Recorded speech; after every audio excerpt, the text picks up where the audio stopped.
കേരളത്തിലെ മൊത്തം PSC ഉദ്യോഗാർത്ഥികളുടെ ഒരു പ്രദീപ് മൂത്തല സാറാണ്.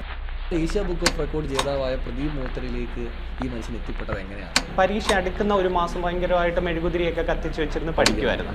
നീയൊക്കെ ഇപ്പം വളർന്ന് വലുതായിട്ട് നമുക്ക് നല്ലൊരു വീടൊക്കെ വെക്കാം എന്ന് പറയുമായിരുന്നു.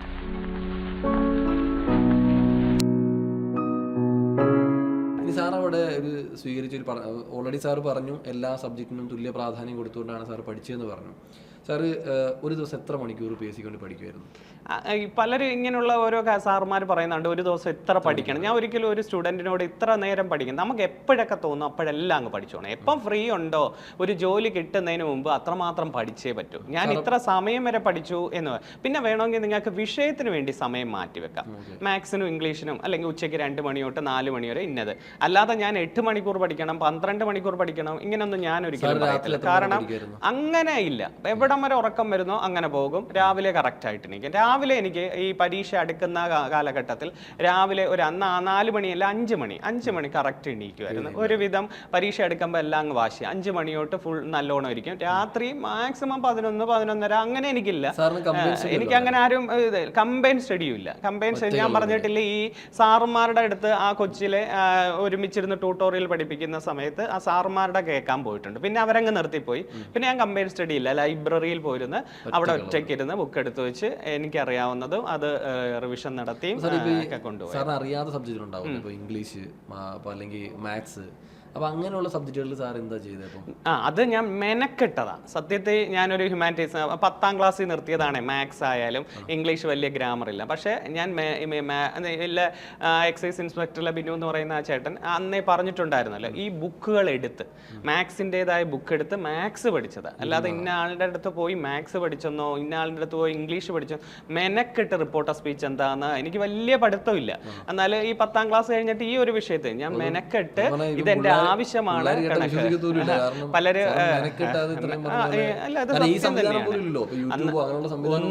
അന്നൊന്നുമില്ല. പക്ഷെ ബുക്ക് എടുത്ത് വെച്ച് മാത്സുകൾ ഓരോ ടോപ്പിക്ക് ചെയ്ത് പഠിക്കുകയാണ്. ചെയ്ത് പഠിച്ചിട്ട് പ്രീവിയസ് ക്വസ്റ്റ്യൻ പേപ്പർ ചെയ്ത് പഠിച്ചു. അതൊക്കെയാണ് അന്നത്തെ കാലത്ത് കൂടുതലും ചോദിച്ചത്. അതുകൊണ്ട് ഇന്നടുത്ത് പോയി പഠിച്ചു എന്ന് ഒരിക്കലും എനിക്കൊരു പേര് പറയാൻ ഒരു സ്ഥാപനമില്ല, ഒരാളിന്റെ പേരും എനിക്കില്ല. ആരും എനിക്ക് എടുത്ത് പറയാനില്ല. അത്രമാത്രം കഠിനമായി ശ്രമിച്ച് ഓരോ വിഷയം ശരാശരി മാത്സിന്റെ എടുക്കുന്നു, ഭിന്നസംഖ്യ എടുക്കുന്നു, അങ്ങനെ മെനക്കെട്ട് ടോപ്പിക്ക് പഠിക്കുക, എൻ്റെ പ്രീവിയസ് ക്വസ്റ്റ്യൻ പേപ്പർ വർക്ക് ചെയ്യുകയാണ് ചെയ്തത്. ഓക്കെ. ഇനി സാറിന്റെ ജീവിതം വെളിച്ചു പോയി, ഒരു സർക്കാർ ജോലി കിട്ടി, സാറ് പറഞ്ഞ അമ്മയുടെ വാക്ക് പാലിച്ചു, അച്ഛൻ പറഞ്ഞ വാക്ക് പാലിച്ചു, സാറ് ജീവിതത്തിൽ വളരെ സന്തുഷ്ടനായി നിൽക്കുകയാണ്. എങ്ങനെയാണ് സാറിന് പിന്നീട് അവിടുന്ന് ഫ്രീ കോച്ചിങ് തുടങ്ങുകയാണ്? ഞാൻ രക്ഷപ്പെട്ടതുപോലെ മറ്റ് വിദ്യാർത്ഥികളും രക്ഷപ്പെടണം എന്ന ആഗ്രഹത്തിൽ സാറ് പിന്നീട് ഒരു സൗജന്യ PSC കോച്ചിങ് സെൻറ്റർ എന്ന് പറയാൻ പറ്റില്ല, സൗജന്യ PSC ക്ലാസ് സാറ് തുടങ്ങുന്നു. അതിൻ്റെ ഒരു ജേണി എങ്ങനെയാണ്? സാറിന് എങ്ങനെയാണ് അങ്ങനെ ഒരു തോന്നൽ വന്നത്, ഇങ്ങനെ പഠിപ്പിക്കണം എന്നൊരു തോന്നൽ വന്നത് എങ്ങനെയാണ്? സാറിൻ്റെ ആദ്യത്തെ സ്റ്റുഡൻ്റ് ആയിരുന്നു ഫ്രീ ആയിട്ട് പഠിപ്പിച്ചത്? ഞാൻ അങ്ങനെ എടുത്ത് പറയുകയാണെങ്കിൽ ഈ ട്യൂഷൻ ഞാൻ ആദ്യം പറഞ്ഞില്ലേ കൊച്ചുകുട്ടി, ഇതിൽ തന്നെ പലരെയും ഞാൻ ഫ്രീ ആയിട്ടാണ് പഠിപ്പിച്ചത്. പലരും ആരും പകുതിയോളം ഇതിൽ തന്നിട്ടുമില്ല. ചിലർ പറ്റിച്ചിട്ടും പോയിട്ടുണ്ട്. അവസാനം തരാം, വർഷാവസാനം തരാമെന്ന് പറഞ്ഞിട്ടുണ്ട്. അങ്ങനെ അപ്പം അമ്മയൊക്കെ എന്നോട് വഴക്കുമൊക്കെ പറഞ്ഞു, നീ പൈസ മേടിച്ചൊക്കെ നടത്തുക, നീ ഇത്രയും കിടന്ന് ആയിട്ടലക്കുന്നതല്ലേ. അന്നേരവും ഞാൻ ചിന്തിക്കാറുണ്ട്, അങ്ങനെ ചോദിച്ച് മേടിച്ചൊന്നും വാങ്ങണ്ട, തരുന്നവർ തരട്ടെ. അന്ന് സ്കൂളിൽ കുട്ടികളെ പഠിപ്പിക്കുന്നത്. ഇപ്പം എൻ്റെ മനസ്സിൽ അങ്ങനെ കിടപ്പുണ്ട്. അങ്ങനെ ജോലി കയറിയതിന് ശേഷം ഞാൻ ലൈബ്രറികളിൽ ഈ ലാബ് അസിസ്റ്റൻ്റ് നേരത്തെ വരുമല്ലോ, ട്രെയിനിൽ നിന്ന് വന്നിട്ട് വീട്ടിൻ്റെ കൊച്ചു ലൈബ്രറി ഉണ്ടല്ലോ, അവിടെ പോയിരിക്കുമായിരുന്നു. അവിടുത്തെ ലൈബ്രറിയനായിട്ട് അവിടുത്തെ ലൈബ്രറിയിൽ പോകുമ്പോൾ ഞാൻ അവിടെ ഇരുന്ന് അങ്ങ് വായിക്കുമായിരുന്നു. അപ്പോൾ എൻ്റെ 2 കൂട്ടുകാരുണ്ടായിരുന്നു. ഒന്ന് സിബിലാൽ എന്ന് പറയുന്ന ഒരു കൂട്ടുകാരനും അനീഷ് എന്നും പറഞ്ഞ് അവർ 2 പേരും ഇങ്ങനെ ലൈബ്രറി ചുമ്മാ തന്നെ കാണാനൊക്കെ കയറിയിരുന്നപ്പോൾ എങ്ങനെയാ PSC പഠിക്കുന്നത്, ഇതെങ്ങനെയൊക്കെ അത് ഭയങ്കരമാണല്ലോ, ഇതെങ്ങനെ പഠിക്കണം. ഞാൻ അന്നേരം ചുമ്മാ അവരോട് പറഞ്ഞതാ, നിങ്ങൾ വൈകിട്ട് ഞാനിവിടെ ഉണ്ടല്ലോ, ഞാൻ ജോലിയും കഴിഞ്ഞ് ഇവിടെ ലൈബ്രറി വന്നിരിക്കുന്നുണ്ടല്ലോ, വാടാന്ന് പറഞ്ഞ്. അങ്ങനെ അവർ 2 പേരും പ്രൈവറ്റ് HDFC ബാങ്കോ ഏതാണ്ടിലൊക്കെ പോവുകയാണ്. അപ്പോൾ അതെല്ലാം കഴിഞ്ഞ് വരികയാണ്. അപ്പം വന്നിട്ട് ഞാൻ ചുമ്മാ ഇങ്ങനെ പറഞ്ഞു കൊടുക്കാമെന്ന് പറഞ്ഞു. അന്നില്ല കൊച്ചുകുട്ടികൾ ട്യൂഷൻ എടുക്കുന്നതുകൊണ്ട് പഠിപ്പിപ്പിന് ഇങ്ങനെയൊക്കെയാണ്, ഈ വിഷയമാണ് പഠിക്കേണ്ടത്, എന്നിട്ട് ഇവരെടുത്ത് അത് പഠിച്ചിട്ട് വരണേ. അവർ വരാൻ തുടങ്ങി. ഓരോ ദിവസവും എല്ലാ ദിവസവും രാത്രി വരാൻ. ഇത് കഴിഞ്ഞ് അവരുടെ പെങ്ങന്മാരെ കൊണ്ടുവരാൻ തുടങ്ങി.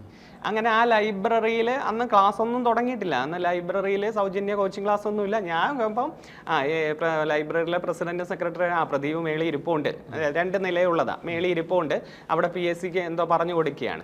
അവർ 2 4 6 ഇങ്ങനെ ആ ഒരു കൊച്ചു ഹാളിൽ ഒരു 10 പേർക്ക് ഇരിക്കാൻ പറ്റും. ഇരുന്ന് അവരെ പറഞ്ഞു കൊടുത്തതാണ്. പിന്നെ ഞാൻ തന്നെ ലൈബ്രറിയിൽ അവർ തന്നെ എഴുതി സൗജന്യ PSC പഠന ക്ലാസ്, പൈസയൊന്നും മേടിക്കുന്നില്ലല്ലോ അവർ വന്ന്. അപ്പോഴത്തേക്ക് ആദ്യം ഇനി ഇരിക്കാനില്ല. അവിടെ ഈ ലൈബ്രറിയുടെ ചുറ്റുമുള്ള ലേഡീസൊക്കെയാണ് വന്നത്. ഇവര് വന്നു, അവിടെ ഇതുണ്ടല്ലോ ഭർത്താക്കന്മാർ കൊണ്ടാക്കി, പ്രദീപ് അവിടെ പറഞ്ഞു വരുന്നുണ്ട്. അപ്പൊ അവരൊക്കെ ഈ വലിയ വലിയ കോച്ചിങ് സെന്ററിൽ പോവുകയാണ് പകൽ സമയത്ത്, രാത്രി ചെന്നിരിക്കുക. അങ്ങനെ ഇവരോട് തന്നെ ഞാൻ പറയാം, വാ എൻ്റെ വീട്ടിലെ സിറ്റ് ഔട്ടിലിരിക്കാം. അവിടെ ഈ ലൈബ്രറി കൊച്ചല്ലേ, സിറ്റ് ഔട്ടിലിരിക്കാന്ന് പറഞ്ഞു. അങ്ങനെ അവരങ്ങ് സിറ്റ് ഔട്ടിലോട്ട് വന്നു. അവിടെ ഒരു 10-12 പേർക്ക് ഇരിക്കാം. സിറ്റ് ഔട്ട്, ഫ്രണ്ടിലത്തെ ഹാള്, അകത്തോട്ടൊക്കെ അങ്ങ് ഇരുത്തി. എൻ്റെ വീട് തൊട്ടടുത്ത് തന്നെയല്ലേ. അവിടെ നിറഞ്ഞപ്പോഴാണ് വീട്ടിൻ്റെ ടെറസിൻ്റെ മണ്ടയിലോട്ടാക്കാന്ന് വെച്ചാൽ. ടെറസിൻ്റെ ആദ്യം സിറ്റ് ഔട്ട് ഇരുന്നപ്പോഴാണ് പിന്നെ ഒരു ഐഡിയ വന്നത്, ഇവർക്ക് പഠിക്കണമല്ലോ, പഠിക്കാൻ സമയം കൊടുക്കണം. ക്ലാസ് രാവിലെ ആക്കാം സാറേ, ഞങ്ങൾ രാത്രി വന്ന് ജോലിയും കഴിഞ്ഞ് പഠിക്കാമെന്ന് ഇവരിലൂടെ തന്നെ പറയുന്നത്. അങ്ങനെ ഇവർ രാവിലെ വരാൻ തുടങ്ങി. രാത്രി ഇവർക്ക് പഠിക്കാൻ ടോപ്പിക്ക് കൊടുത്ത്, ജോലിയും കഴിഞ്ഞ് വരുന്നവർക്ക് പഠിക്കണ്ടേ, രാവിലെയാക്കി. ഇതൊക്കെയാണ് മാറ്റം. രാവിലെ ആദ്യം 5:30 പിന്നെ 5 ആക്കി, ഇപ്പൊ 4:30 സമയം. കാരണം നമുക്ക് അത്രയും വർക്ക് പഠിപ്പിക്കണമല്ലോ, ഓടി വരുക, ടെസ്റ്റ് പേപ്പർ ഇടണം, എക്സ്പ്ലെയിൻ ചെയ്യണം, മാർക്ക് വിലയിരുത്തണം. ഇപ്പൊ അതുകൊണ്ട് ഇപ്പൊ 4:30 രാവിലെ ക്ലാസ് എന്ന് പറയുന്നത്. അങ്ങനെയാണ് രാവിലെ ക്ലാസ് എന്ന് പറയുന്നത്. അങ്ങനെ വീടിന്റെ ടെറസിന്റെ മണ്ടയിലേക്ക് പോയി. ആ ടെറസിന്റെ മണ്ടയിൽ കുട്ടികൾ തന്നെ ഷീറ്റ് ഇട്ട് അവിടെ ലൈറ്റ് ഇട്ട് രാവിലത്തെ ബാച്ച് തുടങ്ങുന്നത്. അതാണ് ഇപ്പം 2 പേര് തുടങ്ങിയത് 5 10 ഇപ്പൊ 1000 വരെ കണക്ക് പറയാൻ പറ്റുമോ? എത്രമാത്രം എത്ര വിദ്യാർത്ഥികളെ എത്ര വർഷം കൊണ്ട് ഇത് തുടങ്ങിയിട്ട് എത്ര വർഷമായിരുന്നു? 2012 തുടങ്ങിയത്. 2012 ഞാൻ വയനാട് ജില്ലയിൽ നിന്ന് ട്രാൻസ്ഫർ ആയി കൊല്ലം ജില്ലയിൽ വരുന്നുണ്ട്. കൊല്ലം ജില്ലയിൽ അഞ്ചലാണ് ജോലി ചെയ്യാൻ വരുന്നത്. അപ്പം വരുമ്പോഴാണ് ഇതിലേക്ക്.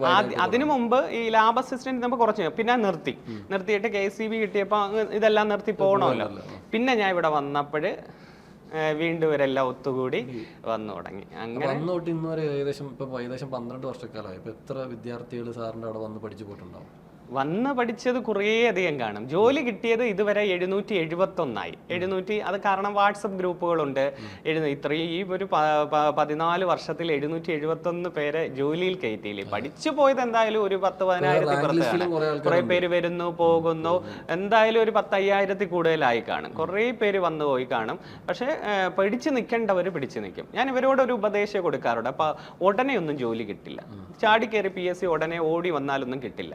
മനസ്സുറപ്പിച്ച് ഒരു 2 വർഷം ഇതിനു വേണ്ടി നിൽക്കണം. ഉടനെ കിട്ടണമെങ്കിൽ വല്ല പോലീസ് പരീക്ഷയൊക്കെ വരണം. ഏറ്റവും വല്ല ചെറിയ കട്ട് ഓഫിൽ വരുന്നതോ ഓടി വന്ന 6 മാസത്തിനുള്ളിലേക്ക് അത് അത്രമാത്രം 6 മാസം മെനക്കെടുകയാണ്. ഇല്ലെങ്കിൽ ഇച്ചിരി വീട്ടിൽ പറയണം. കാരണം എന്ന് പറഞ്ഞാൽ 2 വർഷം എന്ന് പറഞ്ഞാൽ അങ്ങനെ പോകാനല്ല. പക്ഷേ പരീക്ഷ വിളിച്ചു, ഷോർട്ട് ലിസ്റ്റ് വന്നു, റാങ്ക് ലിസ്റ്റ് വന്നു, നമ്മുടെ റാങ്ക് എവിടം വരെ എത്തി, ആ റാങ്ക് അനുസരിച്ച് എടുത്ത് 2 പേരെ എടുത്തു, 5 പേരെ. അതുകൊണ്ട് ആ മനസ്സ് ആദ്യം വെക്കണം.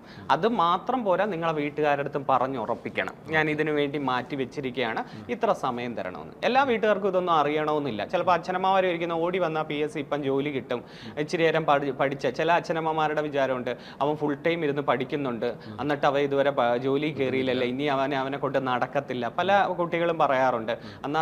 പക്ഷേ ഇതാണ് ഏറ്റവും പ്രധാന പോരായ്മ. രക്ഷിതാക്കൾക്കും ചില സമൂഹത്തിനും അറിഞ്ഞുകൂടാ.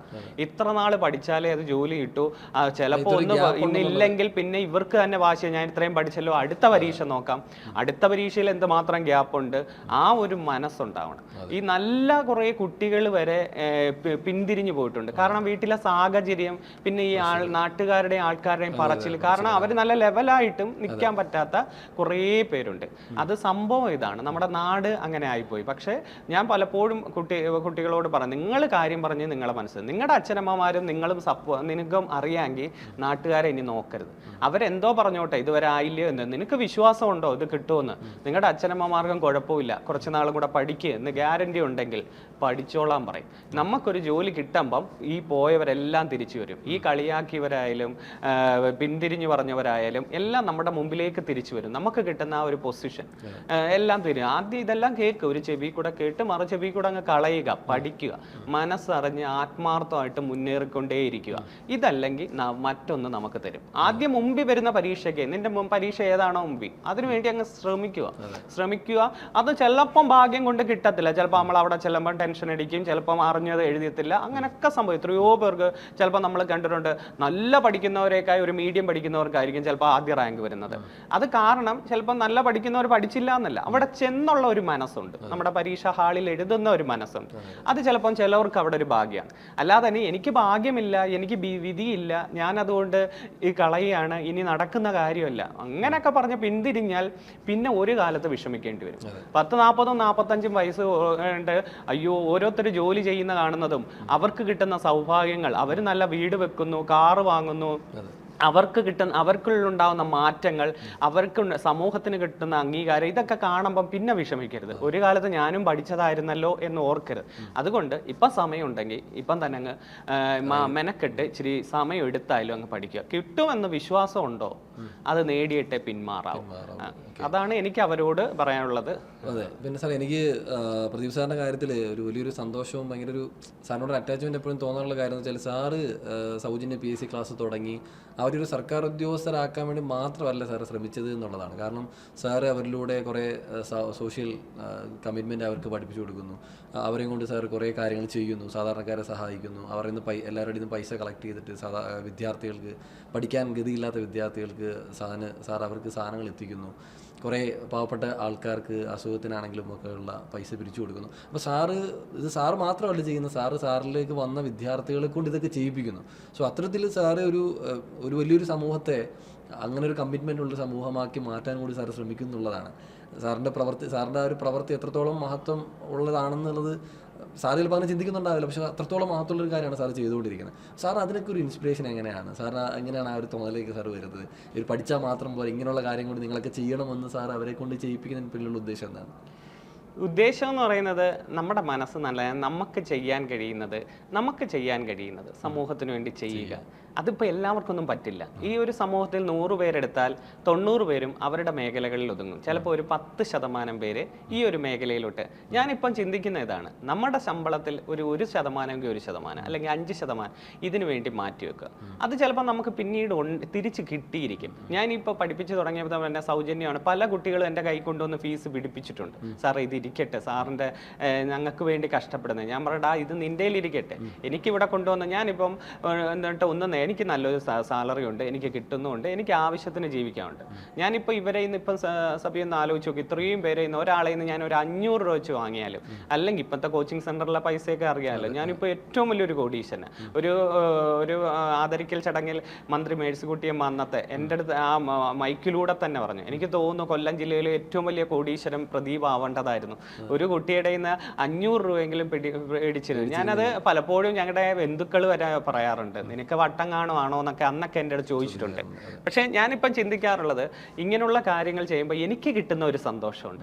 പിന്നെ സമൂഹത്തിൽ ആ ഒരു വ്യക്തിക്ക് കിട്ടുന്ന ഒരു ദിവസം കിട്ടുന്ന നമുക്ക് എന്ത് ചെയ്യാൻ കഴിയുന്നോ, ഇപ്പം ഒരു അസുഖക്കാർക്ക് കൊണ്ടു കൊടുക്കുന്നതായാലും, ഇപ്പം ഈ കഴിഞ്ഞ ആഴ്ച ഞാൻ സ്കൂൾ കുട്ടികൾ 250 സ്കൂൾ കുട്ടികളെ സെലക്ട് ചെയ്ത് ഏറ്റവും പാവപ്പെട്ട ബുക്ക്, ബാഗ്, കൂട എല്ലാം ആ ഒരു കുട്ടിക്കും രക്ഷിതാവിനും അന്നത്തെ ദിവസം കയ്യിലേക്ക് കൊടുത്ത് അവർ വീട്ടിൽ ചെന്നിരുന്ന് നോക്കുന്ന ഒരു രംഗമുണ്ട്. പുതിയ ബാഗ്, പുതിയ ബുക്ക്, ഇതെല്ലാം ഒരു രക്ഷിതാവിന് ഇത് വാങ്ങണമെങ്കിൽ ഇപ്പോൾ ഒരു വീട്ടിൽ 1, 2, 3 കുട്ടികൾ വരാം.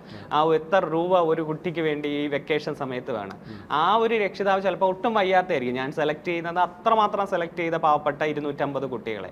ആ കുട്ടിക്ക് അന്ന് കിട്ടിയ ഒരു സന്തോഷം ഉണ്ടല്ലേ, അത്രയും നല്ല ബുക്ക്, കൊട, പേനകൾ, ഇതൊന്നും ചിലപ്പോൾ അവർ അച്ഛനമ്മമാർക്ക് ഒരു പരിധിയുണ്ട് വാങ്ങിച്ചു കൊടുക്കാൻ. ആ ഒരു സന്തോഷം, ഒരു ദിവസത്തെ പ്രാർത്ഥനയിൽ ചിലപ്പം ഒരു ദിവസത്തെ ഓർമ്മയിൽ എന്നെ ഓർത്തല്ലോ. അതാണ് ഈ കുട്ടികൾക്ക് ഞാൻ അവരോട് ഞാൻ പറയണ്ട, നമുക്ക് ചെയ്യാൻ കഴിയുന്ന, ഞാൻ മുന്നിൽ നിൽക്കുന്നതേ ഉള്ളൂ, എല്ലാം ചെയ്യേണ്ടത് നിങ്ങൾ തന്നെയാണ്. ഇവരെയും കൊണ്ടാണ് ഞാൻ അനാഥാലയങ്ങളിൽ പോവാറുണ്ട്. അവിടുത്തെ അവസ്ഥകൾ, ഒരു ദിവസത്തെ ഫുഡും അവരോട് ഇരുന്ന് കഴിച്ച് അവർക്ക് വേണ്ട കളികൾ നടത്തി ഇവരെ കൊണ്ടുവരാറുണ്ട്. അതുപോലെ ഇങ്ങനെ ആദിവാസി കോളനികളിൽ പോയി കാഴ്ചകൾ കണ്ടിട്ട് അവർക്ക് വേണ്ട സഹായങ്ങൾ കൊടുത്തിട്ട് ഓരോന്ന് പറഞ്ഞുണ്ടാവും. ഇവരെയും കൊണ്ട് ടൂറും ഞാൻ പോവാറുണ്ട്, പോകാറുണ്ട്. അവർക്ക് സന്തോഷം എവിടെയൊക്കെയുണ്ടോ നമ്മളെ ജീവിതത്തിൽ അങ്ങനെ അങ്ങ് പോവുക. നമുക്കൊരു ജീവിതമല്ലേ ഉള്ളൂ. ആ ജീവിതത്തിൽ നമുക്ക് ചെയ്ത് കൊടുക്കാൻ പറ്റുന്ന കുറേ കാര്യങ്ങളുണ്ട്. നമ്മൾ ജനിച്ചു മരിച്ചു എന്ന് പറഞ്ഞതിൽ കാര്യമില്ല. അതിൽ എന്തെങ്കിലുമൊക്കെ ചെയ്തിട്ട് മരിക്കുമ്പം നമ്മളെ പിന്നീട് ആരെങ്കിലും ഓർക്കില്ലേ എന്ന് വെച്ചാൽ ഞാൻ അതിനു വേണ്ടിയല്ല ശ്രമിച്ചത്. പക്ഷെ ഞാൻ ഇപ്പം ചിന്തിക്കാറുണ്ട്, നമുക്കത് മതി, ആ ഒരു സന്തോഷം മതി. ഇനി അങ്ങോട്ട് പോകും തോറും വലിയ പൈസ സമ്പാദിച്ച് വലിയ ബാഗിൽ വെച്ച് അല്ലെങ്കിൽ വലിയ വലിയ മണിമാളിക കെട്ടിയിട്ട് അതിനകത്ത് പൈസ ഉണ്ട് എന്ന് പറയുന്നത്, അങ്ങനെ ജീവിക്കുന്നവർ ജീവിച്ചോട്ടെ. പക്ഷെ അങ്ങനെയും സമൂഹത്തിൽ കുറേ പേരുണ്ട്, അവരുടെ ആഗ്രഹങ്ങൾ പോട്ടെ. എൻ്റെ ചിന്താഗതി എന്നോടൊപ്പം വരുന്ന കുട്ടികൾക്കും ആ ഒരു സഹാനുഭൂതി ഉണ്ടാവണം. ഒരാളിലൂടെയൊക്കെയെങ്കിലും അവരുടെ പ്രാർത്ഥനയിൽ വരും. ഓക്കെ സാർ, അങ്ങനെ എൻട്രിയിൽ അവസാനം എത്തിയിരിക്കുകയാണ്. ഇപ്പോൾ ഇവിടെ നമുക്ക് ഏറ്റവും അവസാനം സാറിൻ്റെ ഏറ്റവും വലിയ നേട്ടമായിരുന്നു ഏഷ്യ ബുക്ക് ഓഫ് റെക്കോർഡ്സ് നേട്ടം എന്ന് പറയുന്നത്. അതായത് ഇതുവരെ ആരും നേടാത്ത വലിയൊരു നേട്ടം. 24 മണിക്കൂർ തുടർച്ചയായി പഠിപ്പിച്ചുകൊണ്ട് സാർ ഇത്രയും ഒരു ലക്ഷ്യത്തിലേക്ക് എത്തിപ്പെട്ടു. സാറിനോട് ആദ്യമായിട്ട് ഈ ഒരു ആശയം, ഈ നമ്മുടെ ഓൾറെഡി എൻട്രിയിൽ തമിഴ്നാട്ടിലെ ഫിൻ അക്കാഡമിയിൽ നമ്മുടെ ഒരു സാറ് ഈ ഒരു നേട്ടം കൈവരിച്ചിട്ടുണ്ട്. അത് വേറൊരു മേഖലയിലാണ്. അപ്പോൾ അങ്ങനെ ഒരു നേട്ടം കൈവരിച്ചപ്പോൾ എൻ്റെ മനസ്സിലേക്ക് ആദ്യം വന്ന് ഇതിന് കേരളത്തിൽ പറ്റുന്ന ഒരാൾ പ്രദീപ് മൂതല മാത്രമാണ്. കാരണം രാത്രി 12 വരെ പഠിപ്പിക്കുന്നു, തുടർന്ന് രാവിലെ 4:00 തുടങ്ങുന്നു. ഇങ്ങനെ തുടങ്ങുന്ന ഒരു മനുഷ്യന് തീർച്ചയായിട്ടും ഈ ഒരു നേട്ടം എത്തിപ്പിടിക്കാൻ കഴിയുന്ന ഒന്നാണെന്നുള്ളത് നമുക്കിത് അപ്പോഴേ എൻ്റെ മനസ്സിൽ പോയിട്ടുണ്ടായിരുന്നു. ജസ്റ്റ് സാറിനോടൊന്ന് ആദ്യം സൂചിപ്പിച്ചു, സാർ ഇങ്ങനൊരു സംഭവം ഉണ്ട്, സാറിന് താല്പര്യമുണ്ട്. അപ്പോൾ സാർ ആദ്യം പറഞ്ഞു ചെയ്യാൻ പറ്റുന്നതാണ്, കുഴപ്പമൊന്നുമില്ല, എന്നാൽ ഞാനൊന്ന് ആലോചിക്കട്ടെ, കാര്യങ്ങളൊക്കെ ഒന്ന് ചോദിച്ചിട്ട് സബീന്ന് സാറൊന്ന് ആദ്യം ഒരു ആശങ്ക പറഞ്ഞെങ്കിലും സാർ പിറ്റേ ദിവസം തന്നെ ഞാൻ റെഡിയാ സബി, അത് എൻ്റെ കാര്യം എങ്ങനെയാണെന്ന് സാറിനോട് പറയുകയും ചെയ്തു. അപ്പോൾ ഞാനിത് ജസ്റ്റ് വന്ന് സാറിനോട് പറഞ്ഞപ്പോൾ തന്നെ ഇത് എന്നെ കൊണ്ട് പറ്റുമെന്നൊരു തോന്നലും, ഇത് വളരെ സിമ്പിളായിട്ട് ഞാൻ നേടിക്കളയുമെന്നുള്ള തോന്നലും സാറിന് എങ്ങനെയാണ് വന്നത്? കാരണം ഈ ഒരു ജേണി, ഈ ഒരു ഏഷ്യ ബുക്ക് ഓഫ് റെക്കോർഡ്സ് നേട്ടത്തിലേക്ക് സാർ എത്തിപ്പെട്ട ആ ഒരു കാര്യത്തെക്കുറിച്ചൊന്ന് പറയാമോ? അതിൻ്റെ പ്രിപ്പറേഷൻ വല്ലതും ഉണ്ടായിരുന്നോ? എന്താണ് അതിൻ്റെ കാര്യങ്ങളൊന്ന് പറയാമോ? ഈ ഒരു വാർത്ത സഭി ഇങ്ങനെ പറയുമ്പം തന്നെ ഞാൻ അങ്ങനെ ചിന്തിച്ചില്ല ഇങ്ങനെ ഒരെണ്ണം നടക്കുമോ. ആദ്യം ഇങ്ങനെ പറയാമെന്ന് പറഞ്ഞെങ്കിൽ അന്ന് വീട്ടിൽ പോയി തന്നെ ചുമ്മാ എന്ന് ആലോചിച്ചപ്പോൾ ഇതെന്താ നടന്നാലെന്ത് എന്നൊരു ചോദ്യം എനിക്കുണ്ടായിരുന്നു. ഇതൊക്കെ നടക്കാവുന്ന കാര്യമല്ലേ ഉള്ളൂ. ഇതിൻ്റെ പിന്നീട് വരുന്ന ഓരോരുത്തർ ഇത് കഴിഞ്ഞ് വാർത്തയൊക്കെ വന്നപ്പോഴാണ് ഓരോരുത്തർ അഭിപ്രായം പറഞ്ഞു, ഉറങ്ങാതൊക്കെ ഇരിക്കാൻ പറ്റുമോ, എന്തായാലും വന്നുപോയ ഇത്രയും വലിയ പരിപാടിയല്ലേ, ഇങ്ങനെയൊക്കെ പറഞ്ഞ് പേടിപ്പിക്കാൻ. പക്ഷേ ഇറങ്ങി ആ ദിവസം എനിക്ക് കോൺഫിഡൻസ് ആയിരുന്നു. ഇറങ്ങി ആ ദിവസം എനിക്ക് തീർച്ചയായിട്ടും അന്ന് തന്നെ ഞാൻ ചെയ്യാം എന്ന് സഭ എനിക്ക് തോന്നുന്നു പിന്നീട് പറഞ്ഞ് സാറിനെ കൊണ്ട് നടക്കുമോ, നമുക്കന്ന് എല്ലാ സാറുമാരുടെ ഒരുമിച്ച് ചെയ്യാം. അപ്പം ഞാൻ സഭയെടുത്ത് പറഞ്ഞില്ല, എനിക്ക് ഒറ്റയ്ക്ക് ചെയ്യണം എന്ന് പറഞ്ഞു. അന്ന് വെച്ചാൽ ഞാൻ കേരളത്തിലെ മറ്റ് സാറുമാരെ മാറ്റി നിർത്തി ഒന്നാമതെത്തണമെന്ന് വിചാരിച്ചതല്ല. ഇങ്ങനൊരു അവസരം വന്നപ്പം ഞാനൊന്ന് ഇറങ്ങി നോക്കാം. അത് ജയോ പരാജയോ പിന്നത്തെ കാര്യമല്ലേ, ഇറങ്ങി ജയിക്കണം എന്നുള്ള വിശ്വാസത്തിൽ തന്നെ ഇത് നടക്കും, എന്നെ കൊണ്ട് നടക്കും എന്നൊരു വിശ്വാസത്തിൽ തന്നെയാണ് ഞാൻ മുന്നോട്ട് പോയത്. അത് വളരെയധികം സന്തോഷമായി. അങ്ങനൊരു ഈ കേരള PSCയുടെ ചരിത്രത്തിൽ എൻ്റെ ഒരു പേര് വന്നില്ല. ആദ്യമായി എന്ന് പറയുമ്പോഴേതായാലും പിന്നീട് ആരെടുത്താലും അത് രണ്ടാമതാവുമല്ലോ. ആദ്യമായി എന്ന് പറയുമ്പോൾ അത് നമ്മൾ ഇറങ്ങി തിരിച്ചു, നമ്മളെ കൊണ്ട് നടക്കും എന്നുള്ള രീതിയിൽ ഇറങ്ങി തിരിച്ചാൽ ഏത് കാര്യവും നടക്കും. ചിലത് ആദ്യം പരാജയപ്പെടും, ചിലത് പിന്നെ വിജയിക്കും. ഇത് ഇറങ്ങിത്തിരിക്കുക എന്നതായിരുന്നു ആദ്യത്തത്. ജയോ പിന്നെ വരുന്നിടത്ത് വെച്ച് കാണാൻ. പിന്നെ ഇതിന്റെ ഒരു പ്രിപ്പറേഷൻ എന്ന് പറയുന്നത് ഒന്നുമില്ല. ഞാനിപ്പോൾ പലരും എൻ്റെ അടുത്ത് ചോദിക്കാറുണ്ട്, പല യൂട്യൂബിലൊക്കെ ഓരോരുത്തർ വന്ന അഭിമുഖം ചോദിച്ചപ്പോഴും ഇതിന്റെ ഒരു പ്രിപ്പറേഷൻ എനിക്ക് സത്യം ഞാൻ ഇവിടെ പറയാം, ഒരു പ്രിപ്പറേഷൻ. കാരണം അത്രമാത്രം കണ്ടന്റ് എൻ്റെ ഉണ്ട്. എൻ്റെ വീട്ടിൽ എല്ലാ വിഷയവും ഞാനാണ് എടുക്കുന്നത്. അപ്പം ആ ഒരു ഓർഡറിൽ എനിക്ക് ഇങ്ങനെ ഒരു ഓർഡറിൽ പോകാൻ പറ്റുമെന്നുണ്ട്. തീർന്നതിന് ശേഷവും പലതും ഒന്നും പറഞ്ഞില്ലല്ലോ, 24 അല്ല 48 ആയിരുന്നെങ്കിൽ എന്നെ കൊണ്ട് നടക്കുമെന്നുള്ളതാണ്. എന്നാലും ഞാൻ അതുകൊണ്ട് ഒരു പ്രിപ്പറേഷൻ എനിക്കില്ല. പക്ഷേ ഫിസിക്കലി പ്രിപ്പറേഷൻ നടത്തി. അതായത് ബോഡി അസുഖങ്ങളൊന്നും വരാതെ, യാത്രകളൊന്നും വരാതെ, ഈ ഒരു ദിവസം ഇത്രയും നല്ല രീതി എല്ലാവരെയും വിളിച്ചു കൂട്ടുന്നു, ഓഡിറ്റോറിയം ബുക്ക് ചെയ്യുന്നു, അവരെല്ലാം പ്രതീക്ഷയോടുകൂടി നിൽക്കുന്നു. അപ്പം നമുക്ക് ആ ഒരു ദിവസം നമുക്ക് ഒരു കുഴപ്പം വരരുത്, വയറിന് അസുഖമൊന്നും വരരുത്, ബോഡിക്ക് വേദനയൊന്നും വരരുത്. അങ്ങനെ ആ ഒരാഴ്ച നല്ല മെയിൻറ്റെയിൻ ചെയ്ത് യോഗയൊക്കെ ചെയ്ത് ജിമ്മിലൊക്കെ പോയി നല്ല എക്സർസൈസൊക്കെ കൊടുത്തു. അങ്ങനെയൊക്കെ ഒരു പ്രാക്ടീസ് എനിക്കുണ്ടായിരുന്നു. പിന്നെ തലേ ദിവസം വരെ ഞാൻ കൂളായിട്ട് തന്നെ, എല്ലാവരും പറയും തലേന്ന് ഉറങ്ങായോ ചിന്തയായിരുന്നോ, ഒരു സാധാ പോലെ എണീച്ചു റെഡിയായി ഞാൻ ചെല്ലുന്നു. അങ്ങനെ ഒരു തോന്നലേ ഉള്ളൂ, വേറെ വെളിയിൽ നിന്ന് നോക്കുന്നവർക്കുണ്ടാവുന്നത്. പിന്നെ ഞാൻ ആ അടുത്ത കാലത്ത് പല കോച്ചിങ് സെന്ററിലെ സാറുമാർ നെഗറ്റീവ് പറയുന്നു, ഇവന് വട്ടങ്ങാണ്ടുണ്ടായിട്ടാ, ഇയാൾ ഇത് ചെയ്തിട്ട് എന്തിനാ. ഈ ഓരോ സ്റ്റുഡൻസ് ഈ വേറെ കോച്ചിങ് സെന്ററിലും പോകുമ്പോഴേ ഇങ്ങനെ പറഞ്ഞു എന്ന് പറയും. അപ്പോഴൊക്കെ നമുക്കൊരു വിഷമോ, നമ്മൾ ആരെയും കാണിക്കാൻ വേണ്ടിയല്ല. ഇങ്ങനൊരു ഇതുണ്ടെങ്കിൽ ഇറങ്ങിത്തിരിക്കുന്നതിനെന്താ, കിട്ടുന്നെങ്കിൽ ആ ഒരു അവാർഡ് ഒരു മഹത്വം തന്നെ മോട്ടിവേഷൻ കൂടാണല്ലോ. നമ്മൾ ഇറങ്ങി തിരിച്ചാൽ എന്ത് നേടിയെടുക്കാം എന്ന് തീർച്ചയായിട്ടും വിദ്യാർത്ഥികൾക്ക് ഒരു പോസിറ്റീവ് സാധനം. മാത്രമല്ല അന്നോടെ വന്ന വിദ്യാർത്ഥികൾ, ഇപ്പം സാറിനറിയാം, നിറഞ്ഞ സദസ്സായിരുന്നു, ഭയങ്കര ഞാൻ കണ്ണ് തള്ളിപ്പോയി. കാരണം അവസാനം എൻ്റെ വാക്കുകൾ ഇടറി. പലരും കരഞ്ഞെന്നൊക്കെ പറഞ്ഞ് മെസ്സേജ് അവർക്കും ഇടറിപ്പോയി. പ്രദീപ് സാർ കരഞ്ഞു എന്ന് പറഞ്ഞാൽ, ഞാൻ കരഞ്ഞെന്ന് പറഞ്ഞാൽ എൻ്റെ ജീവിതത്തിൽ കുറേ ഫ്ലാഷ് ബാക്കുകൾ, പണ്ടത്തെ ഓർമ്മകൾ, ഇതെല്ലാം പറയുന്നത് കണ്ട് ഇത്രയും ജനം എന്നെ അംഗീകരിക്കുന്നു. ആ ഒരു വേദിയിൽ ഇത്രയും പേര് കേരളത്തിലെ പലയിടത്തുനിന്ന് വന്ന് നിറഞ്ഞ് വെളിയിലോട്ട് ഇറങ്ങാനും അകത്തോട്ട് കയറാനും സ്ഥലമില്ല എന്ന് പറയുന്നു. നിറങ്ങി ഇരുന്നതിന് ശേഷം അവിടെ എല്ലാം നിൽക്കുന്ന ഇതൊക്കെ എനിക്ക് വെളിയിലോട്ടൊന്നും അറിയില്ലല്ലോ അവിടെ എന്താ സംഭവം. പക്ഷെ നിന്ന് പഠിപ്പിക്കുമ്പോൾ ഞാൻ കാണുന്നുണ്ട് ഇത്രയും മുകളിലും താഴെ. അപ്പോഴത്തേക്ക് എനിക്ക് ഇടറിയത്, ഞാൻ എൻ്റെ ചങ്ങമ്പുഴയുടെ ഒരു പ്രശസ്ത വരി വായിച്ചപ്പം എൻ്റെ പഴയ കാലഘട്ടത്തിൽ എന്നെ കുറേ പേര്, എൻ്റെ കുടുംബത്തിൽ നിന്ന് ബന്ധുക്കൾ, നാട്ടുകാർ എല്ലാം എന്നെ നെഗറ്റീവ് പറഞ്ഞവരുണ്ട്. അവരെ എല്ലാം ഒറ്റപ്പെട്ട് ഞാൻ ആരോടും സഹകരിക്കാതെ ഒറ്റയ്ക്ക് വീട്ടിലിരിക്കുമ്പോഴും എൻ്റെ അമ്മയും ചേട്ടന്മാരും മാത്രമേ ഉള്ളൂ സപ്പോർട്ട് തന്നെ. നിനക്ക് ഇഷ്ടമുള്ള കണക്ക് ജീവിക്കുക, നീ വേറെ മറ്റുള്ളവർക്ക് ഒരു ബുദ്ധിമുട്ടില്ല, നാട്ടുകാരെ ഇനി നോക്കേണ്ട ഒരു ആവശ്യമില്ല, അവർ പലതും പറയുന്നു. എന്നാലും നമ്മുടെ ഒരു ഗ്രാമപ്രദേശത്തെ ആകുമ്പം നമുക്ക് മറ്റുള്ളവരെ നോക്കുന്നത് എങ്ങനെ എന്നൊരു വിഷമം ഉണ്ടായിരുന്നു. പക്ഷെ എന്ത് ചെറിയൊരു കാര്യം വന്നാലും എനിക്കൊരു വിഷമം വരും. കാരണം നമ്മൾ ചെയ്യാത്ത ഒരു കുറ്റത്തിന് നമ്മളെ കുറ്റപ്പെടുത്തി ആ ഒരു മുഖത്തിലാണല്ലോ ഇവർ കാണുന്നതെന്ന് ചോദിക്കും. ഞാൻ അതുകൊണ്ട് ആരും സഹകരിച്ചില്ല, ആരോടും നാട്ടുകാരോടായാലും മറ്റുള്ള ബന്ധുക്കളുടെ വീടുകളിലൊന്നും പോകാൻ സഹകരിക്കാതെ ഈ സ്റ്റുഡൻസ് എന്ന ലോകത്തിലൂടെ പോയി. ഇവർ അംഗീകരിച്ചു തന്നെ, ഈ കുട്ടികൾ പ്രദീപ് സാർ ഇത്രയേ ഉള്ളൂ എന്ന് എന്നെ അംഗീകരിച്ച് കയറി. അപ്പോൾ അതെനിക്ക് ഭയങ്കരമായിട്ട് എന്നെ ഇഷ്ടപ്പെടാൻ തുടങ്ങി, ആൾക്കാർ കൂടാൻ തുടങ്ങിയിരിക്കും, അത്രമാത്രം കുട്ടികൾ വരാൻ തുടങ്ങി, ഇരിക്കാൻ സ്ഥലം.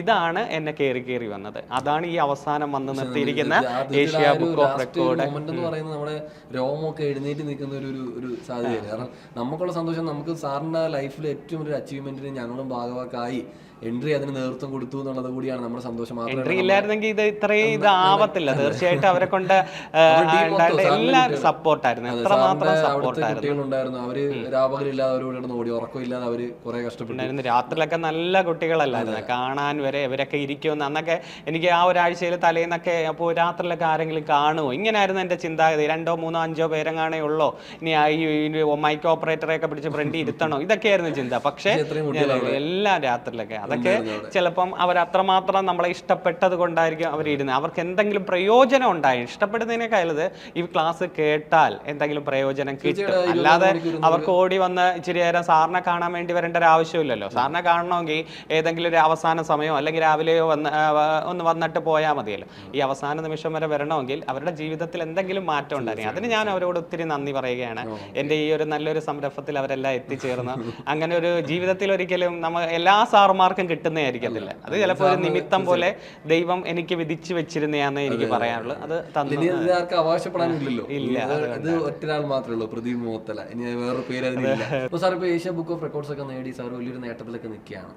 സാർ ഇനി എന്തെങ്കിലും വലിയ ലക്ഷ്യങ്ങളുണ്ടോ? അപ്പോൾ അതായത് ഇപ്പോൾ സാർ കുറേ ആളുകളെ സഹായിക്കുന്നുണ്ട്, കുറേ വിദ്യാർത്ഥികളെ സർവീസിൽ എത്തിച്ചിട്ടുണ്ട്, പലരുടെ ജീവിതത്തിൽ സാർ വിളിച്ചു നോക്കിയിട്ടുണ്ട്.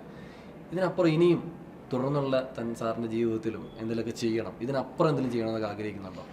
വലിയ ലക്ഷ്യങ്ങളൊന്നുമില്ല, മനസ്സിൽ ചിന്താഗതിയുണ്ട്. കുറേ സ്ഥലങ്ങളൊക്കെ ഈ പൈസ സമ്പാദിച്ച് അല്ലെങ്കിൽ നല്ല ജോലി കിട്ടിയിട്ട് നമ്മൾ ജനിച്ചു മരിച്ചു എന്ന് നേരത്തെ പറഞ്ഞ കണക്ക് പോവാതെ നമ്മളെ കൊണ്ട് പറ്റുന്ന സമൂഹത്തിന് ഉതകുന്ന കുറേ നല്ല കാര്യങ്ങൾ ചെയ്യുക. അത് നമ്മുടെ സാലറിയിൽ ഇത്ര ശതമാനം മാറ്റി വെക്കുക. പിന്നെ കുറേ യാത്ര ചെയ്യണമെന്നുണ്ട്, അത് ഞാൻ ഇപ്പോഴേ ചെയ്യുന്നുണ്ട്. എൻ്റെ സാലറിയിൽ ഒരു ഇത്ര ശതമാനം ഒരു ചിട്ടിക്കൊക്കെ കൊടുത്ത് ഒരു വർഷത്തിൽ കുറേ സ്ഥലങ്ങൾ, ഇന്ത്യയിലെയും മറ്റേ രാജ്യങ്ങളിലെയും സ്ഥലങ്ങൾ കാണണമെന്നുണ്ട്. അങ്ങനെ പോകണം. പിന്നെ ഈ ഇതേപോലെ പറ്റുന്ന കണക്ക് കുറേ പേരെ ഇനി ഫുൾ ജീവിതകാലം മൊത്തം ഇതിൽ നിൽക്കണമെന്നല്ല പറയുന്നത്, നമുക്ക് ആവതുള്ള കാലം നമുക്ക് കിട്ടുന്ന കഴിവെന്ന് പറഞ്ഞാൽ എല്ലാവർക്കും കഴിവുണ്ട്. ചിലവർ പ്രത്യേക കഴിവുണ്ടായിട്ടായിരിക്കും അത് വികസിച്ച് വരുന്നത്.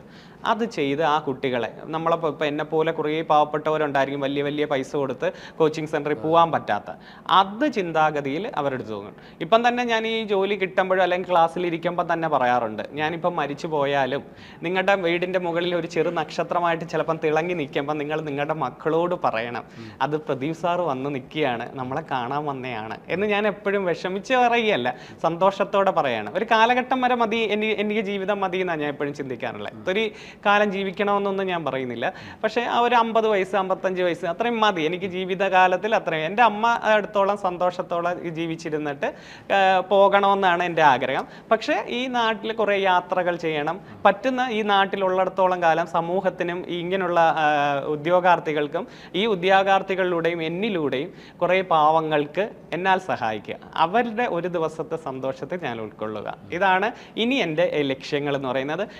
എന്നിലൂടെ പഠിച്ചു വരുന്ന ഓരോ കുട്ടികളോടും ഞാൻ ഇത് തന്നെ പറയുന്നത്. അവരും അതേപോലെ എന്തെങ്കിലുമൊക്കെ, എല്ലാം ഒന്നും പറ്റിയില്ലെങ്കിലും ഒരു മാസത്തിൽ എന്തെങ്കിലുമൊക്കെ ഒരു നിശ്ചിത ശതമാനം നിങ്ങൾക്ക് ഇഷ്ടമുള്ള ഏതാണോ അത് പ്രയോജനമുള്ള ഒരാൾക്ക് ചെലവഴിക്കുക, അത്രയും ചെയ്യണം എന്നാണ്.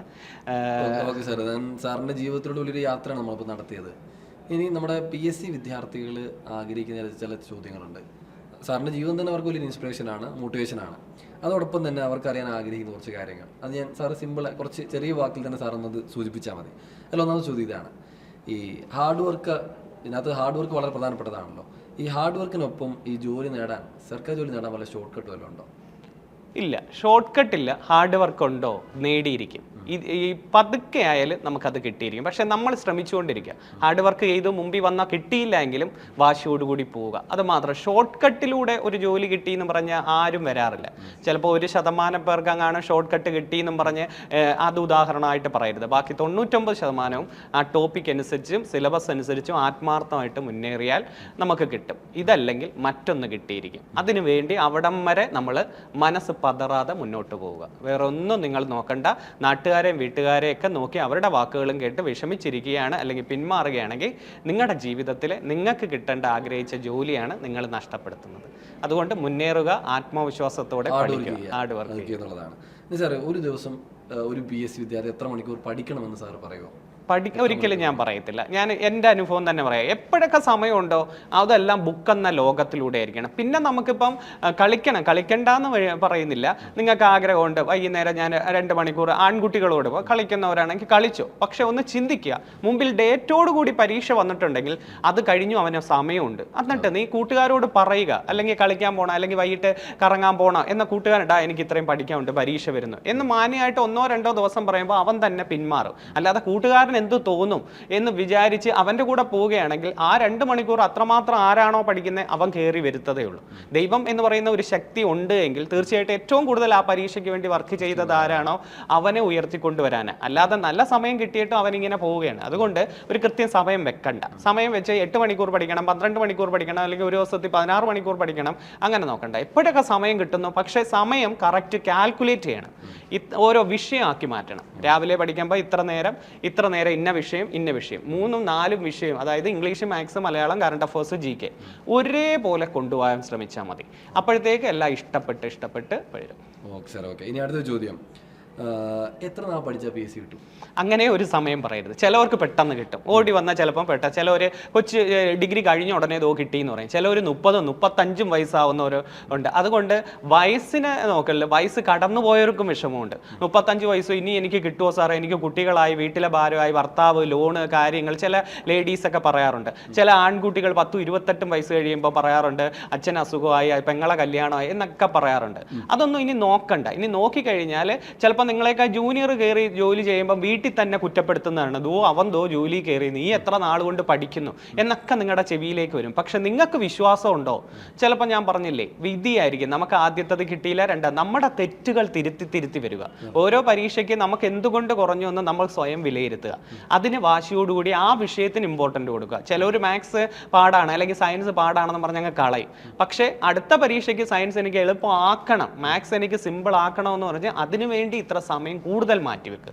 അപ്പോഴത്തേക്ക് ഇഷ്ടപ്പെട്ട് ചിലപ്പം ആ പയ്യന്മാർ ചിലപ്പം ആ മേഖലകൾ നല്ലോണം പഠിച്ചത് കൊണ്ടായിരിക്കും.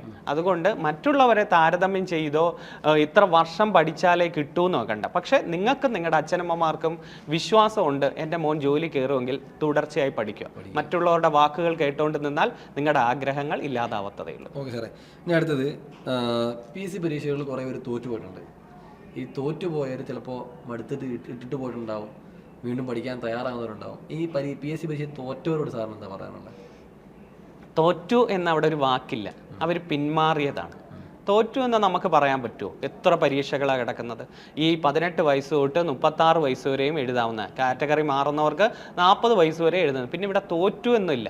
മുമ്പിൽ ഒത്തിരി കുറേ പരീക്ഷകളുണ്ട്. അതുകൊണ്ട് തോറ്റത് അവരല്ല, അവർ പിന്മാറിയത് എന്നെ കൊണ്ട് നടക്കത്തില്ല. ആ തോന്നലാണ് അവർക്ക്. അത് വരാതിരിക്കുക. എന്നെ കൊണ്ട് നടക്കത്തില്ല, ഇത് വലിയ ആൾക്കാർക്ക് പറഞ്ഞിരിക്കുകയാണ്, അല്ലെങ്കിൽ നല്ല തലയുള്ളവർക്ക് പറഞ്ഞിരിക്കുകയാണ് എന്ന തോന്നൽ ആദ്യം മാറ്റിവെച്ചാൽ 50% വിജയിച്ചു. ഇതെന്നെ കൊണ്ട് നടക്കും. ചിലപ്പോൾ ഞാൻ നേരത്തെ പറഞ്ഞു കുറേ പരീക്ഷകൾ കിട്ടാത്തവരുണ്ട്. നിങ്ങൾക്ക് വരുന്ന പരീക്ഷയുടെ വരെ പഠിച്ചോ എന്ന് പറയാം. അതുകൊണ്ട് ഇറങ്ങി തിരിച്ചവരോടും അല്ലെങ്കിൽ അവസാനം പിന്മാറിയോടും ഇനിയും അവസരങ്ങളുണ്ട്. ഇറങ്ങിയിട്ട് നിങ്ങൾക്ക് എന്താണോ വിഷയം പാടുള്ളത് അതിന് കൂടുതൽ പ്രാധാന്യം കൊടുക്കുക. അങ്ങനെയുള്ളവരുമായിട്ട് സംസാരിക്കുക, അങ്ങനെയുള്ള മോട്ടിവേഷൻ ക്ലാസ്സുകൾ കേൾക്കുക. അപ്പോൾ ചെറിയൊരു മാറ്റം ഉണ്ടാവും. ഇത് തന്നെ നമ്മൾ എത്രയോ വീഡിയോയിൽ ഓരോരുത്തർ ഇന്ന സാറിൻ്റെ വാക്ക് കേട്ട് ഞാൻ ഗൾഫിലെ ജോലി കളഞ്ഞിട്ട് ഞാൻ ഇവിടെ വന്ന് തുടങ്ങി സാറേ, എത്ര പേര് ആർമിയിൽ നിന്ന് റിട്ടയർഡ് ആയവരും എന്നെ പറയാറുണ്ട് ഞാൻ ഇറങ്ങി സാറേ.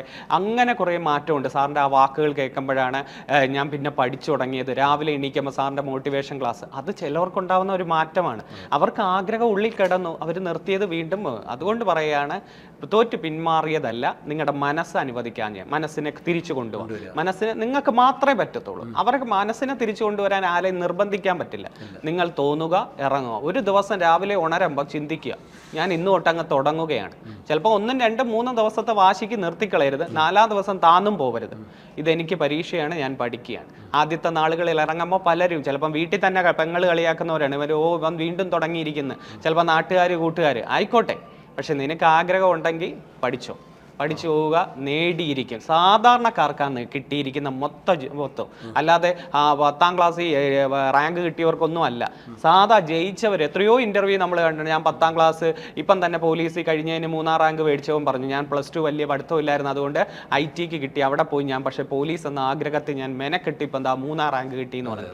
അതാണ് ഞാൻ പറഞ്ഞത്. അല്ലാതെ എനിക്ക് ഭയങ്കരമായിട്ട് ഇംഗ്ലീഷ് അറിയുന്നവനോ കണക്കറിയുന്നവനോ അങ്ങനെ ചിന്തിക്കേണ്ട. ഇപ്പം നിർത്തിയവരോട് എനിക്ക് ഇടപെടാനുള്ള ആഗ്രഹമുണ്ടോ? നാളെയോ ഇന്നോ അല്ല, ഇപ്പം തന്നെ അങ്ങ് ഇറങ്ങാം. മനസ്സനുവദിക്കുക, പൊയ്ക്കോ, ഇറങ്ങിത്തിരിക്കുക. സാർ, ഇനി ലാസ്റ്റ് ചോദ്യമാണ്. PSC തുടങ്ങാൻ പോകുന്ന തുടക്കക്കാരുള്ള വിദ്യാർത്ഥികളുണ്ടല്ലോ, ഇവരോട് സാറിന് എന്താ പറയാനുള്ളത്? അവരോടാണ് എനിക്ക് പറയാനുള്ളത്, എത്രയും നേരത്തെ തുടങ്ങിയാൽ അത്രയും നേരത്തെ ജോലി കിട്ടാം. അതിന് ടോപ്പിക് അനുസരിച്ചും സിലബസ് അനുസരിച്ചും വ്യക്തമായ ഒരു കാഴ്ചപ്പാടുണ്ടാവും. ഇത്രയൊക്കെ പഠിച്ചാലാണ് ജോലി കിട്ടേണ്ടത്. മുൻപോട്ട് ചിന്തിക്കുക. അവർക്ക് കിട്ടാത്തതെന്ത്, ഇവർക്ക് കിട്ടുന്നതെന്ന് ചിന്തിക്കണം. പിന്നെ എങ്ങനെയൊക്കെ പഠിച്ചാൽ ജോലി കിട്ടണം, ഇങ്ങനെ ഒരു വ്യക്തമായ ഒരു കാഴ്ചപ്പാട് ആദ്യം കൊടുക്കുക. കാഴ്ചപ്പാട് കൊടുത്തിട്ട് വാശിയോടുകൂടി ഇറങ്ങുക, പെട്ടെന്ന് ജോലി കിട്ടും. ഇതൊക്കെ പൊതുവേ നമ്മളിപ്പം തന്നെ കേൾക്കാറുണ്ട്, കൊച്ചുകുട്ടികൾക്കാണ് ജോലി കിട്ടുന്നതെന്ന് വലിയവർ പറയാറുണ്ട്. 22, 21, 21 വയസ്സുകാരാണ് ഏറ്റവും കൂടുതൽ ലിസ്റ്റിലെന്ന്. പക്ഷെ അതാണ്, അവരെല്ലാ മേഖലയും ഒരേപോലെ വാശിയോടുകൂടി പഠിച്ചു. അവർക്ക് അത്രയധികം അവർ യൂട്യൂബ് നോക്കുന്നതായാലും കഴിഞ്ഞ ഓൺലൈൻ ക്ലാസ്സുകളായാലും വാശിയോടുകൂടി പഠിച്ചത്. അതുകൊണ്ട് അവരോട് എനിക്ക് പറയാനുള്ളത്, ജോലി കിട്ടും, നമുക്ക് മനസ്സുണ്ടോ തീർച്ചയായിട്ടും എല്ലാം ഒരേപോലെ പഠിച്ച് മുന്നേറുക. അതുകൊണ്ട് അവരോട് എനിക്ക് പറയാനുള്ളത്, വേറെ മനസ്സിൽ വേറെ ചിന്താഗതിയും നിങ്ങൾക്ക് വേറെ ഒരു ഇതുമില്ല, മറ്റുള്ളവരുടെ കണക്ക് ടെൻഷനും ഇല്ല. അപ്പൊ നിങ്ങൾക്ക് എന്തിനാ, നിങ്ങൾ സ്വാഭാവികം ഇറങ്ങുമ്പം പണ്ട് അബദ്ധം കട്ടിയാണെങ്കിൽ GK മാത്രം പഠിക്കരുത്, ഒരേപോലെ പഠിച്ച് മുന്നേറുക. ഓക്കെ. അപ്പോൾ തീർച്ചയായിട്ടും നമ്മൾ ഈ ഒരു വീഡിയോയിലൂടെ സാറിൻ്റെ ഒരു ജീവിതയാത്രയാണ് നമ്മൾ കണ്ടത്. തീർച്ചയായിട്ടും സാറിൻ്റെ ഒരു ജീവിത കഥ എന്ന് പറയുന്നത് എല്ലാവർക്കും ഇൻസ്പിറേഷനാണ്. നിങ്ങളെല്ലാം ചിലപ്പോൾ സാറിൻ്റെ ഈ സാഹചര്യത്തിലൂടെ കടന്നു വരുന്ന പല വിദ്യാർത്ഥികളുണ്ടാവും അല്ലേ? അപ്പോൾ ആ ജീവിത സാഹചര്യങ്ങളിൽ നിന്നും എങ്ങനെയാണ് സാർ ആ ഒരു മോട്ടിവേഷനിലൂടെ ഒരു സർക്കാർ സർവീസിൽ എത്തിയത്? പല റാങ്ക് ലിസ്റ്റ് വന്നു, ജോലി ചെയ്തു, കിട്ടിയ ജോലിയിൽ അവിടെ നിർത്തിയില്ല, തനിക്ക് ജോലി കിട്ടി, തൻ്റെ ജീവിതം രക്ഷപ്പെട്ടു. പക്ഷേ അതോടൊപ്പം തന്നെ മറ്റുള്ള വിദ്യാർത്ഥികളുടെയും ഇതേപോലെ തന്നെ സർക്കാർ ജോലി ആഗ്രഹിക്കുന്നവരുടെയും ജീവിതം രക്ഷപ്പെടുത്തണമെന്ന് പറഞ്ഞുകൊണ്ട്, അല്ലെങ്കിൽ അങ്ങനെ മനസ്സിൽ ചിന്തിച്ചുകൊണ്ട് സാറും അതിനുവേണ്ടി ഇറങ്ങിത്തിരിക്കുന്നു. നിരവധി വിദ്യാർത്ഥികളും സർവീസിൽ എത്തിക്കുന്നു. ഇപ്പോൾ നമ്മുടെ എൻട്രിയിലൂടെ നിങ്ങളുടെ കേരളത്തിന് പുറത്തുള്ള പല വിദ്യാർത്ഥികൾ PSC നോക്കുന്ന വിദ്യാർത്ഥികളിലേക്കും സാർ എത്തി നിൽക്കുകയാണ്. അവസാനത്തെ സാറിൻ്റെ അച്ചീവ്മെൻ്റ് എന്ന് പറയുന്നത് ഏഷ്യ ബുക്ക് ഓഫ് റെക്കോർഡ്സ് ആണ്. ആ ഒരു വലിയ നേട്ടം നിൽക്കെ തന്നെ സാർ ഇനിയും ആഗ്രഹിക്കുന്നത് തൻ്റെ ജീവിതത്തിലൂടെ, തൻ്റെ ഓരോ ദിവസങ്ങളിലൂടെ ഇനിയും നിരവധി വിദ്യാർത്ഥികളുടെ ജീവിതത്തിൻ്റെ വെളിച്ചമായി മാറണമെന്നാണ് സാർ ആഗ്രഹിക്കുന്നത്. അപ്പോൾ തീർച്ചയായിട്ടും ഈ ഒരു വീഡിയോ നിങ്ങൾക്ക് എല്ലാവർക്കും വലിയ ഇൻസ്പിറേഷൻ ആയിട്ടുണ്ട് എന്ന് ഞാൻ വിചാരിക്കുന്നു. സാർ PSC വിദ്യാർത്ഥികൾക്ക് വേണ്ടി പറഞ്ഞ പ്രത്യേക കാര്യങ്ങൾ അതെല്ലാം നിങ്ങൾ ഉൾക്കൊണ്ടിട്ടുണ്ട് എന്ന് വിചാരിക്കുന്നു. അപ്പോൾ മറ്റു എപ്പിസോഡിൽ നമുക്ക് വീണ്ടും കാണാം. സാർ, നമുക്ക് അവസാനിപ്പിച്ചാലോ? ഒത്തിരി സന്തോഷം. ഓരോരുത്തരോടും എനിക്ക് ഇതേ പറയാനുള്ളത്, വേണമെന്ന് വെച്ചാൽ നടക്കാത്ത ഒരു കാര്യമില്ല, മുന്നേറുക. തീർച്ചയായിട്ടും പിന്നെ നമുക്ക് സമൂഹത്തിന് എന്തൊക്കെ ചെയ്യാൻ കഴിയുമോ അതും കൂടെ ചെയ്ത് മുന്നോട്ട് പോവുക. അതേ എനിക്ക് പറയാനുള്ളത്. എല്ലാ സപ്പോർട്ടും തീർച്ചയായിട്ടും നിങ്ങൾക്കുണ്ടാവും. ഇനി എഴുതാൻ പോകുന്ന ഓരോ പരീക്ഷകളും എഴുതാൻ പോകുന്നവർ മനസ്സ് മടിക്കാതെ മുന്നോട്ട് പോവുക. ഞങ്ങളൊക്കെ കൂടെ ഉണ്ടാവും.